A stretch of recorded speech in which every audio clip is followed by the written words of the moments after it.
नमस्कार दोस्तों आज ईपीएस 95 पेंशनरों की दयनीय स्थिति क्या है उसके विपरीत भी मैं बात करूंगा।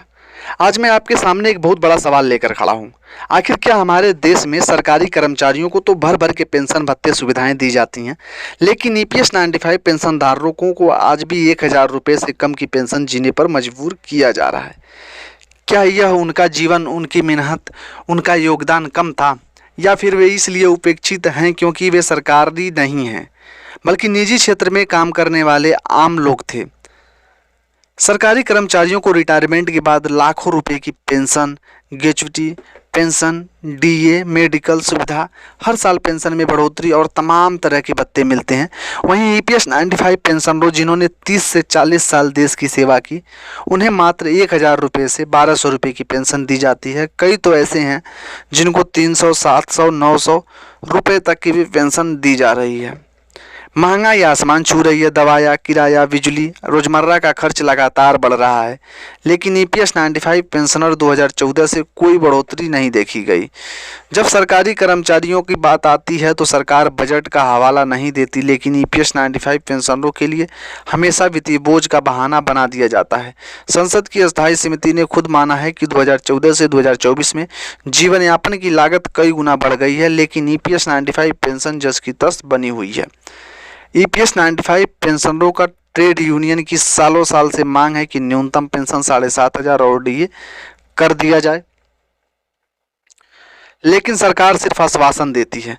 ईपीएस 95 पेंशनरों को दवा, इलाज, किराया, बिजली, भोजन, इन सब के लिए दोस्तों काफ़ी संघर्ष करना पड़ता है। कई पेंशनर तो गरीबी रेखा के नीचे भी जीवन जी रहे हैं और कई नहीं है दोस्तों, लाखों में है। राष्ट्रीय संघर्ष समिति, अब लाखों पेंशनरों को बार बार आंदोलन किया गया, लेकिन सरकार ने उनकी आवाज़ नहीं सुनी। संसद की समिति ने 2025 के अंत तक ईपीएस 95 की थर्ड पार्टी समीक्षा और तुरंत पेंशन बढ़ाने की सिफारिश भी की थी, लेकिन अभी तक ये सिर्फ बातें ही हो रही हैं। इसमें कहीं भी कोई प्लस पॉइंट प्रक्रिया नहीं देखी जा सकती है और ना ही कहा जा सकता है। ईपीएस 95 पेंशनरों को वही सम्मान मिले, जो वही सुविधा मिले जो न्यूनतम पेंशन मिलनी चाहिए, जो सरकारी कर्मचारियों को मिलती है। सरकार को तुरंत न्यूनतम पेंशन 7500 और डीए लागू कर देना चाहिए, ताकि करोड़ों पेंशनरों को सम्मानजनक जो है वो जीवन मिल सके। ईपीएस 95 पेंशनरों के लिए मुफ्त चिकित्सा सुविधा और हर साल पेंशन बढ़ोतरी की गारंटी दी जाती है। ईपीएस 95 पेंशनरों के लिए हर बार जो है झूठे वादे और दिखावे का काम होता है। आज मैं आपके सामने इसी मुद्दे को बड़ा मुद्दा बना सकता हूँ। आज मैं आपके सामने ऐसे मुद्दा लेकर भी खड़ा हूँ जिसमें मेहनत कश हर पेंशनर, खासकर ईपीएस 95 पेंशनर के जीवन से जुड़ा हुआ है।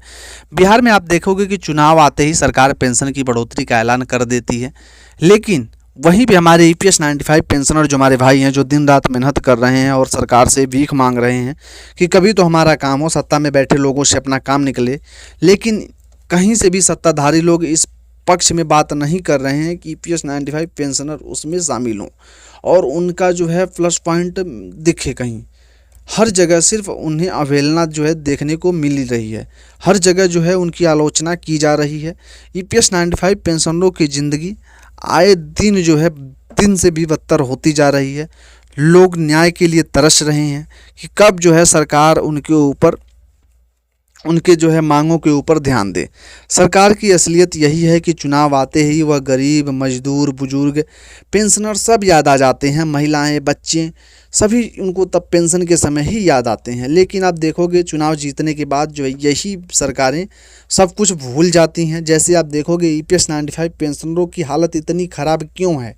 वे न्यूनतम जीवन यापन के लिए संघर्ष कर रहे हैं, आंदोलन कर रहे हैं, धरना दे रहे हैं, लेकिन सरकार कान में तेल डालकर बैठी है। संसद की अस्थायी समिति ने भी कहा है कि महंगाई बढ़ गई है, पेंशन नहीं बढ़ी, तुरंत बढ़ोतरी होनी चाहिए।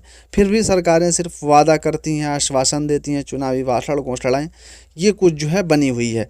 भाइयों और बहनों, अब वक्त आ गया है कि आंख खोलने का। सरकार की चालाकी को समझिए, चुनावी तोहफों में मत उलझिए, सरकार से सवाल पूछिए। ईपीएस 95 पेंशनरों को न्याय कब दिया जाएगा? हर पेंशनर को सम्मानजनक पेंशन कब मिलेगी? जब तक सवाल नहीं पूछोगे तब तक ईपीएस 95 पेंशनर सरकारों के लिए सिर्फ वोट ही रहेंगे और ये देखकर आपको घोषणाएं करेंगे। तो इसलिए हम ही सबको मिलकर दोस्तों इस चीज़ को आवाज़ उठाना चाहिए। अपने EPS 95 पेंशनरों के सहयोग में हम सभी लोगों को मिलकर के आवाज़ उठाना चाहिए, आंदोलन करना चाहिए, सरकार को मजबूर करना चाहिए कि EPS 95 पेंशनरों को 7,500 और DA मिले, हर पेंशनर को सम्मान मिले। यही हमारी लड़ाई है, यही हमारी अंगड़ाई है, यही हमारा अधिकार है। अब सबको सरकार को जवाब देना होगा, हर एक व्यक्ति को सरकार को जवाब देना होगा और जवाब मांगना होगा।